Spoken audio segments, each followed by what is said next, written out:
माणसं काय पण प्रश्न विचारतात. अहो एका गावात मी कीर्तनाला गेलो, एवढं दुसरीच माझ्या जवळ आले. ती म्हणलं तुमचं कीर्तन आहे का? तुमचं कीर्तन आहे? मी म्हणलं माझं कीर्तन आहे. तर म्हणलं एक प्रश्न विचारतो, त्याचं उत्तर जमल का? तो मी म्हणलं बघू बाबा जमलं तर देईन. तो म्हणला नाही आलं तर 100 रुपये घे. मी म्हणलं देईन. त्याने मला प्रश्न विचारला, सांग मग असा कोण आहे गेला तो आला नाही आणि उभा राहिला तो बसला नाही? माझा जाग्यालाच बीपी वाढला. मी म्हणलं सांग बा मला काही येत नाही. तो म्हणायला लागला बावळटा एवढं कळत नाही तू का वैकुंठाला गेला आला नाही आणि पांडुरंग उभा राहिला बसला नाही? काय करायचं महाराज? एक पोरग माझ्याजवळ आलं, एक पोरग माझ्याजवळ आलं आणि तो म्हणलं महाराज चला आमच्या घरी चहा प्याला. काय प्याला? काय प्याला? काय प्याला? चहा प्याला. मी म्हणलं चहा तर सगळेजण पाचतात, तू काहीतरी वेगळं पाच, दारू सोडून नाहीतर पाचशे ती आणि मला काय परवडायचं नाही. ते म्हणलं महाराज चला आमच्या घरी ताक आहे. घरी गेलो तांब्याभर ताक पिलो आणि मी म्हणलं पप्प्या तुझी मम्मी खवळणार नाही कर एक तांब्याभर ताक कुठे गेलं म्हणून? तो म्हणला महाराज तुम्ही अजिबात काळजी करू नका, काल्या ताकामध्ये कुत्र्यानं तोंड घातलेलं.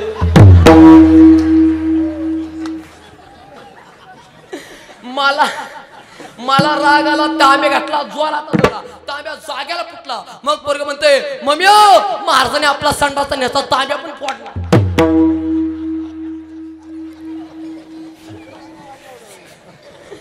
काय करायचं रे? खरं सांगतो महाराज 2 दिवस मी जेवलो नाही. मला सारखा तांब्यान ताकन दिसायला लय खतरनाक. गुरुजी पोराला शिकवत होतं, गुरुजी पोराला इकडे लक्ष द्या.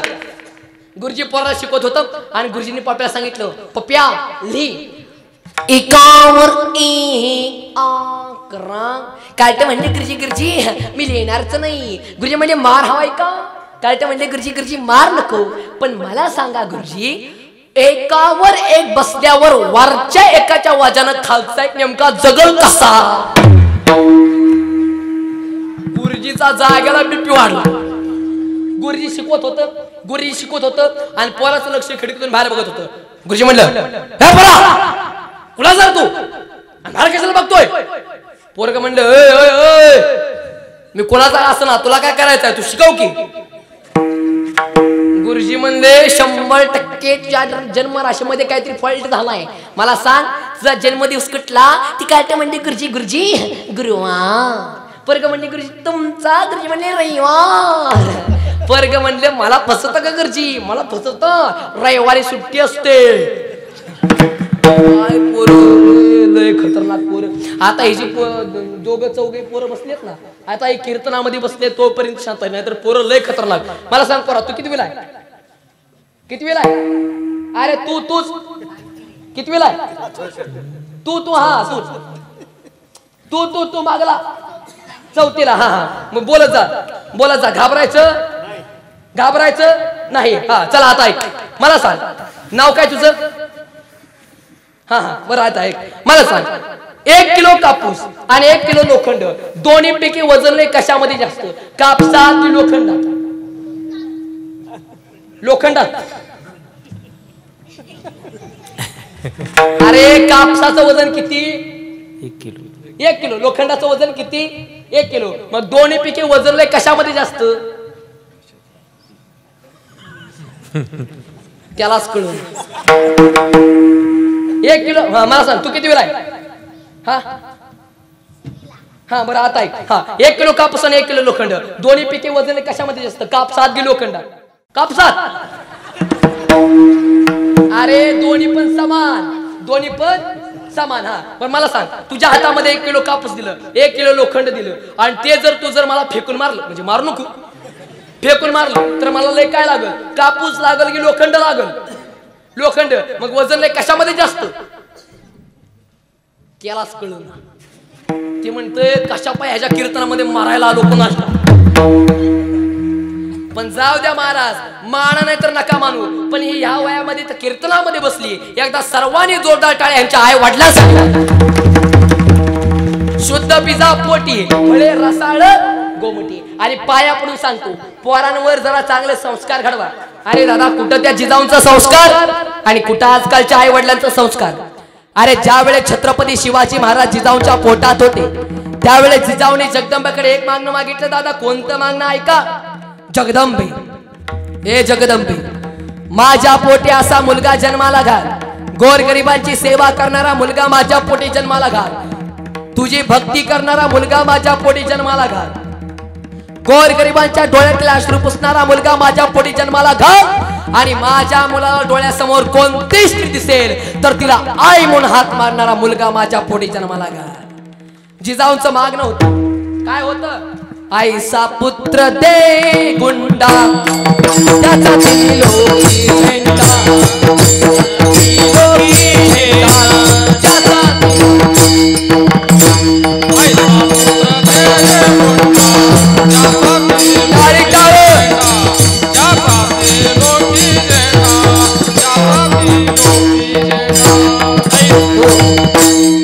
आईसा पुत्र दे गुंडा त्याचा तिन्ही लोकी झेंडा. पण आत्ताच्या आहे काय मागणं मागतात? ओय आया, आत्ताच्या आहे काय मागणं मागतात?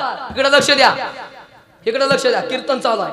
आत्ताच्या आहे काय मागणं मागतात? आईसा पुत्र दे गुंडा त्याच्या हाती हिरो होंडा, बायकोच्या मागे बोलतोय गोंडा आणि आई बापाच्या डोक्यामध्ये घालतोय दोंडा. या आजकालचं मागणं. दादा आई चांगली असली पाहिजे आणि बापही चांगला असला पाहिजे. अरे बाप कसा असावा नीट ऐका. कर्नाटकामध्ये राहून पुण्याच्या जागीरदारीत रूपांतर स्वराच्या मध्ये करणारा बाप असावा शहाजीराजासारखा. मुलाच्या जीवनामध्ये सुख प्राप्त व्हा म्हणून देह त्यागणारा बाप असावा विठ्ठल पंतासारखा. सिंहाला फाडणारा छाव्याला जन्म देणारा बाप असावा छत्रपती शिवाजी महाराजांसारखा. आणि तुकोबरांसारखं रत्न आपल्या पोटी जन्माला यावं म्हणून 72 वर्ष पंढरपूरची वारी करणारा बाप असावा पोलोबासारखा. जगी ऐसा बाप व्हावा त्याचा वंश मुक्तीस जावा. विठ्ठला विठ्ठला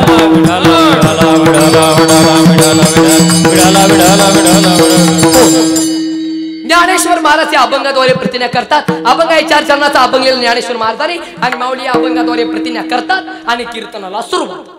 अवघाची संसार सुखाचा करीना, अवघाची संसार सुखाचा करीना, अवघाची संसार सुखाचा करीना, अवघाची संसार सुखाचा करीना.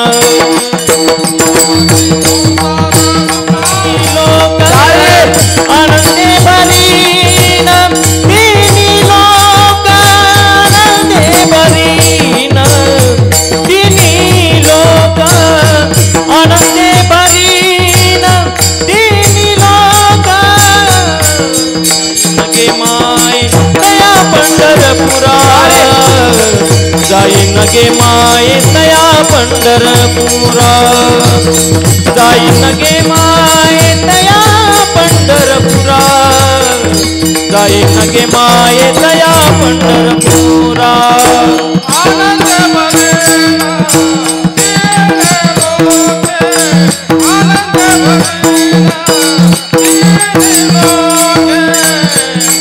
भरेना तिन्ही लोक, आनंद भरेना तिन्ही लोक, जाई नगे माय तया पंढरपुरा, जाई नगे माय तया पंढरपुरा, जाई नगे माय तया पंढरपुरा, जाई नगे माय तया पंढरपुरा. अवघाची संसार सुखाचा करीन आनंदे भरीन तिन्ही लोकी. आणि कीर्तन चालू झाले. कीर्तन चालू असताना आळशी माणसासारखं अजिबात कीर्तन ऐकायचं. काय काय माणसांचे असे चेहरे असतात, काय काय माणसांचे असे चेहरे असतात की त्यांच्याकडे बघून कीर्तन जरा थोडस लांबू वाटतं. आणि काय काय माणसांचे असे चेहरे असतात की असं वाटतं फ्याटा काढावा आणि त्या माणसांच्या मांडीवर जाऊन जातो. जरा चेहरा जरा प्रसन्न असू द्या. आळशी माणसासारखं अजिबात कीर्तन ऐकायचं नाही. याचं कारण युट्यूबला शूटिंग आहे, ध्यानात ठेवा. आणि जायचं आता एक काम करायचं. युट्यूब माहिती आहे तुम्हाला सर्वांनी. युट्यूबवर जायचं आणि मराठी तडका चॅनल नुसता सर्च करायचा. चॅनल येणार आणि त्या चॅनलला लाईक करा, सबस्क्राईब करा, शेअर करा आणि ते घंटीचं बटन दाबायला अजिबात विसरू नका. कळालं ना तुम्हाला माझं बोलणं? चला लक्ष द्या. बघा माऊली प्रतिज्ञा करतात पण माऊलींचं वय लहान आणि प्रतिज्ञा महान, मूर्ती लहान पण कीर्ती महान. माऊली तुमची प्रतिज्ञा पूर्ण होईल का? वय लहान प्रतिज्ञा महान.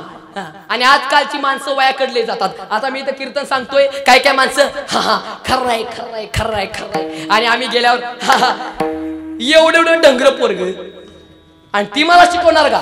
कीर्तनकार केला उडत उडत काय तर येऊ का की संकार. विंचू मोठा असू द्या किंवा विंचवाचं पिल्लू असू द्या, दोघांच्या नांगीतलं विष मात्र, दोघांच्या नांगीतलं विष मात्र सारखं.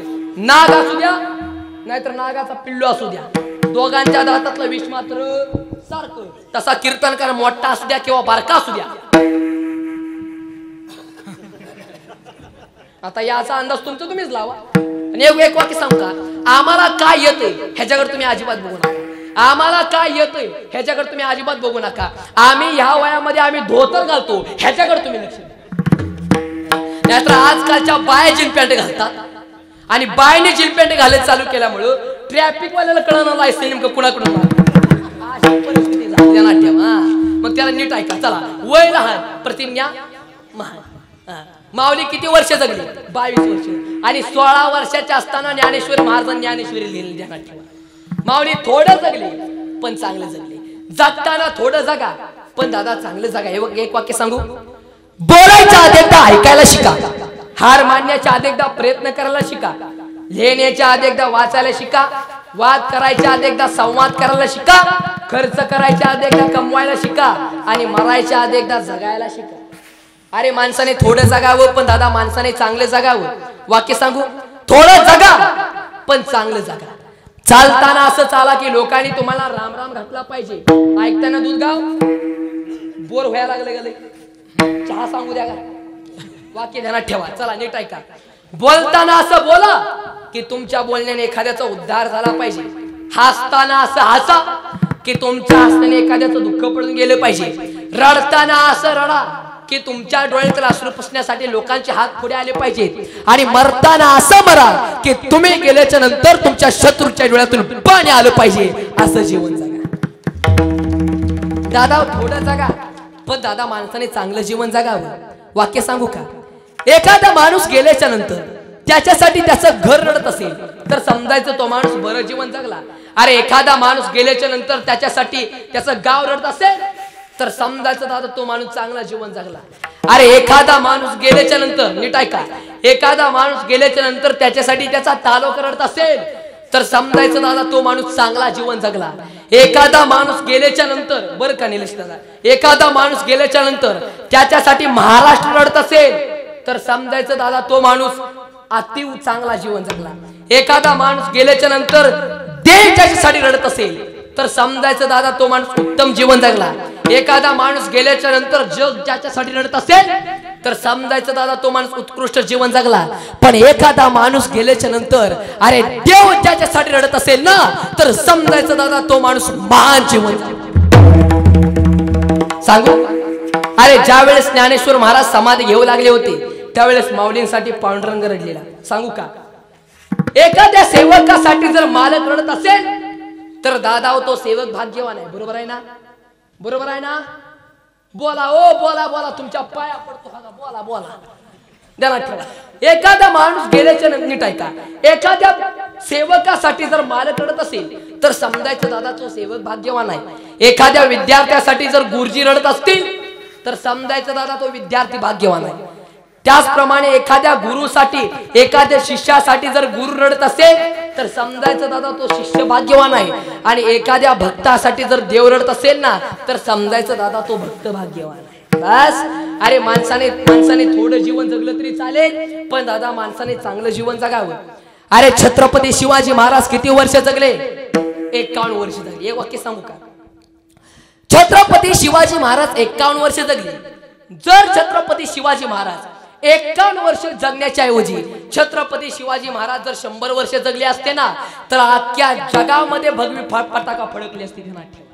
आणि याच्या पुढे जाऊन सांगतो मी, ज्ञानेश्वर महाराज 22 वर्ष जगले. आणि ज्ञानेश्वर महाराज 22 वर्ष जगण्याच्या ऐवजी ज्ञानेश्वर महाराज जर 100 वर्ष जगले असते ना तर अख्खं जग वारकरी संप्रदाय झाल्याशिवाय राहिलं नसतं. ध्यानात ठेवा. अरे छत्रपती शिवाजी महाराज थोडे जगले 51 वर्ष अरे कोण होते दादा? छत्रपती शिवाजी महाराज. ऐका, 16व्या वर्षी हातामध्ये ढाल आणि तलवार पकडणारा राजा. अरे ऐका रे दादा, 16व्या वर्षी हातामध्ये ढाल आणि तलवार पकडणारा राजा, वयाच्या 22व्या वर्षी तुकोबरायकडून छत्रपती पदवी मिळवणारा राजा, वयाच्या 35व्या वर्षी 365 किलो ताब्यात घेणारा राजा, वयाच्या 45व्या वयापर्यंत रयतेची सेवा करणारा राजा, 51 वर्ष जगणारा राजा, जगातला एकच राजा, तो म्हणजे छत्रपती शिवाजी राजा. हे छत्रपती शिवाजी महाराज. अरे छत्रपती शिवाजी महाराजांच्या राष्ट्रातले आपण माणसं आहे, याचा अभिमान प्रत्येकाला वाटलाच पाहिजे. छत्रपती शिवाजी महाराज 51 वर्ष, त्यांच्यापेक्षा कमी तुकोबराय 42 वर्ष. आणि तुकोबरायांचा एवढा अधिकार, तुकोबरायांचं नाव घेतलं तर यम थरथर कापत होता. तुकाराम तुकाराम नाम घेता कापेम. अरे कशाला म्हणतात दादा तुकोबराय? नीट ऐका. पंढरपूरचा पांडुरंग आपल्या शेतामध्ये आणून दाखवला, त्यांचं नाव सावतोबा. मरण पावल्यानंतर ज्यांच्या हाडातून विठ्ठल विठ्ठल नाम येतं त्यांचं नाव चोकोबा. रेड्याच्या मुखातून वेद बोलवला त्यांचं नाव ज्ञानोबा. आणि पाण्यातला गाता दगडा सहित बाहेर काढून दाखवला त्यांचं नाव तुकोबा देणार ठेवा. हे दादा तुकोबा आहे 42 वर्ष. त्यांच्यापेक्षा कमी स्वामी विवेकानंद 39 वर्ष. नीट ऐका, जरा थोडस शांत बसा मुलांना, जरा थोडं शांत बसा, नीट ऐका. स्वामी विवेकानंद 39 वर्ष. एकदा स्वामी विवेकानंद अमेरिकेला गेले आणि अमेरिकेला गेल्याच्या नंतर एक तरुण मुलगी स्वामी विवेकानंद जवळ आली आणि ती तरुण मुलगी स्वामी विवेकानंदांना म्हणली, स्वामीजी, ओ स्वामीजी, मला तुमच्याशी लग्न करायचंय. का? मला तुमच्याशी लग्न करायचंय कारण मला तुमच्यासारखा देखना सुंदर हुशार मुलगा पाहिजे, म्हणून मला तुमच्याशी लग्न करायचंय. दादा त्या स्वामी विवेकानंदांनी दिलेलं उत्तर ऐका. स्वामी विवेकानंद म्हणतात, ताई, हे ताई, ताई, मला तुला माझ्यासारखा देखना सुंदर हुशार मुलगा पाहिजे, म्हणून तुला माझ्याशी लग्न करायचं आहे. मग एवढं सगळं करण्यापेक्षा याच्यासाठी तुला लग्न करायची काय गरज आहे? हा समोर उभा राहिलेला जो विवेकानंद आहे ना, आजपासून त्यालाच तुझा मुलगा समज. काय विचार? कशाला म्हणतात स्वामी विवेकानंद? ज्यांची बुद्धी नव्हती मंद, अभ्यासाचा होता छंद, तत्वज्ञानामध्ये झाले होते दंग, त्यांचं नाव स्वामी विवेकानंद देणार ठेवा. हे स्वामी विवेकानंद 39 वर्ष. त्यांच्यापेक्षा कमी शंभूराजे 32 वर्ष. आणि शंभूराजांच्या हातून चुकून चूक झालती, चुकून चूक. अय दुधगाव, शंभूराजांच्या हातून चुकून चूक झालती म्हणून शंभूराजेने छत्रपती शिवाजी महाराजांनी शंभूराजांना पिसाळ्याला वाघाच्या पिंजऱ्यामध्ये टाकले. स्वतःचा मुलगा असला म्हणून काय झालं? चूक केले ना, चुकीला शिक्षा मिळणार, चुकीला माफी नाही. काय विचार होते ते? का आजकालचे काय पुढारी होते का? ते छत्रपती शिवाजी महाराज होते. आणि आजकाल आपल्या भारत देशामध्ये झालं काय माहितीये का? आपलाय म्हणून माफ करायचं आणि दुसरा आहे म्हणून त्याला माफ करायचं नाही, असं आपल्या भारत देशामध्ये झालं. आमच्या भारत देशातली माणसं एवढी इमानदार, एवढी इमानदार, एवढी इमानदार. अमेरिकेने एक मशीन बनवली, चोर पकडायची मशीन. कुठली मशीन बनवली? बोला बोला, कुठली मशीन बनवली? चोर पकडायची मशीन. अमेरिकेनं ती मशीन अमेरिकेमध्ये ठेवली, एका दिवसामध्ये 200 चोर सापडले. ती मशीन पाकिस्तान मध्ये ठेवली, एका दिवसामध्ये 500 चोर सापडले. ती मशीन चीन मध्ये ठेवली, एका दिवसामध्ये 2000 चोर सापडली. आणि ती मशीन भारतात आणली, मशीन चोरीला गेली. या आपली भारतात, या आमच्या भारतातली, आमच्या भारत देशातली माणसं एवढी इमानदार, एवढी इमानदार, एवढी इमानदार. पान पोईवरला ग्लास सुद्धा साखळीने बांधावा लागतो, एवढी इमानदार. मंदिरामध्ये सूचना, कृपया येते नारळ फोडू नये, माणसं त्या सूचनेवर नारळ फोडतात. बस मध्ये सूचना, कृपया येते थुंक नका, लोक त्या सूचनेवर थुंकतात. हे आपल्या भारत देशातली माणसं. पण जाऊ द्या दादा, एक वाक्य सांगू का? अरे जरी आमच्या भारत देशातली काही माणसं अशी असतील, पण अरे जोपर्यंत आमच्या भारत देशामध्ये कृष्णाने सांगितलेली गीता आहे, जोपर्यंत आमच्या भारत देशामध्ये तुकोबाराने लिहिलेली गाथा आहे, जोपर्यंत आमच्या भारत देशामध्ये तुलसीदास आणि वाल्मिकीने लिहिलेलं रामायण आहे, आणि जोपर्यंत आमच्या भारत देशामध्ये ज्ञानेश्वर महाराजांनी लिहिलेली ज्ञानेश्वरी आहे, तोपर्यंत आमच्या भारत देशाचा कोणी केसही वाकडा करू शकत नाही. हे आपला भारत देश आहे. वाक्य सांगू का? पण एक झाला असं, एक वाक्य तुम्हाला सांगणार आहे. अरे आपला भारत देश हा साधा देश नाही. वाक्य सांगू, एक परदेशी माणूस आपल्या भारत देशामध्ये आला आणि एका साधू बाबांना प्रश्न विचारला, साधू बाबा तुमच्या भारत देशामध्ये काय आहे साधू बाबा? अन्याय, अत्याचार, भ्रष्टाचार काय आहे तुमच्या भारत देशामध्ये? त्यावेळेस त्या साधू बाबांचं उत्तर ऐका. साधू बाबा म्हणतात, अरे ऐक, मान्य आहे माझ्या भारत देशामध्ये अन्याय, अत्याचार, भ्रष्टाचार आहे बरं का सुतार महाराज. मान्य आहे माझ्या भारत देशामध्ये अन्याय, अत्याचार, भ्रष्टाचार आहे. पण माझ्या भारत देशामध्ये जे आहे ना ते पूर्ण जगाच्या पाठीवर नाही. काय आहे तुमच्या भारत देशामध्ये? आमच्या भारत देशामध्ये आहे पांडुरंगासारखा भगवंत, जगाच्या पाठीवर कुठेच नाही.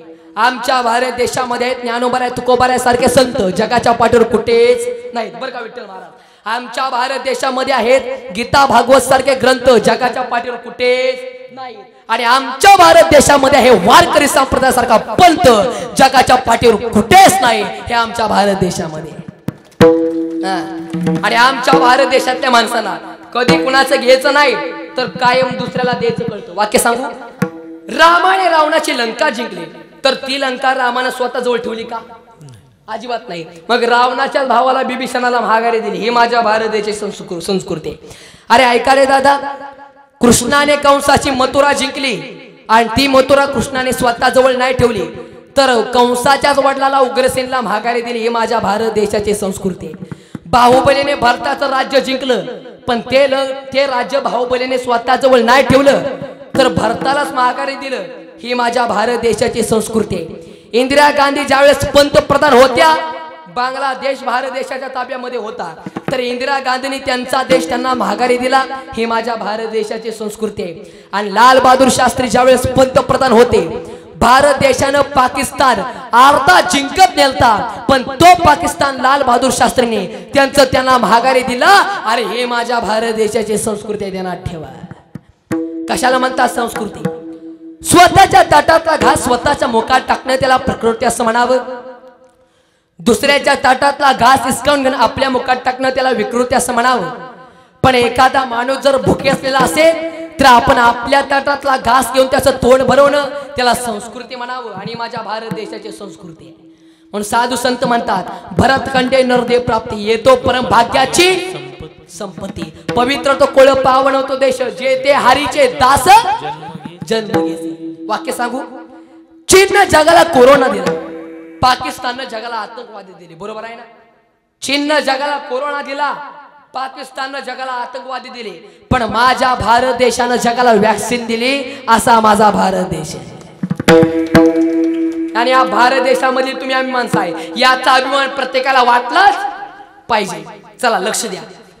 शंभूराजेंना पिसाळ्याला वाघाच्या पिंजऱ्यामध्ये टाकलं. शंभूराजे सुद्धा वाघ होते आणि पिसाळ्याला सुद्धा वाघच होता. वाघ धावून आला.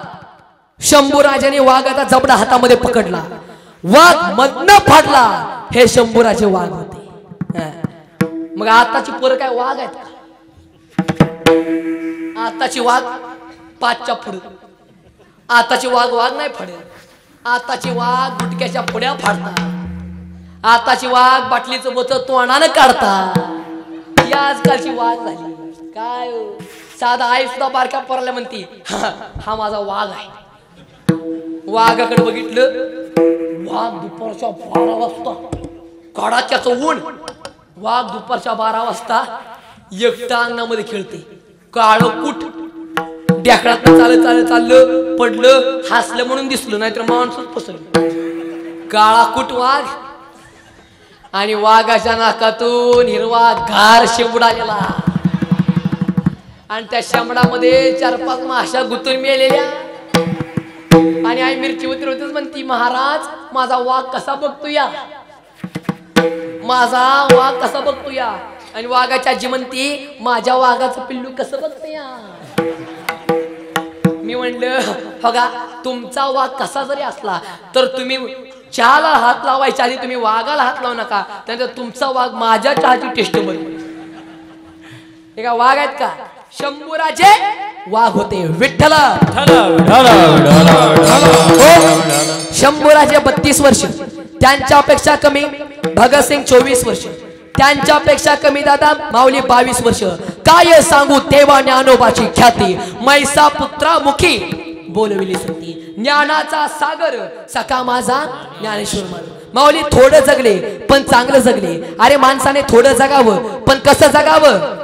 तुका म्हणे एक मरणाची सरे तुका म्हणे एक मरणाची सरे तुका म्हणे एक मरणाची सरे तुका म्हणे एक मरणाची सरे तुका म्हणे एक मरणाची सरे तुका म्हणे एक मरणाची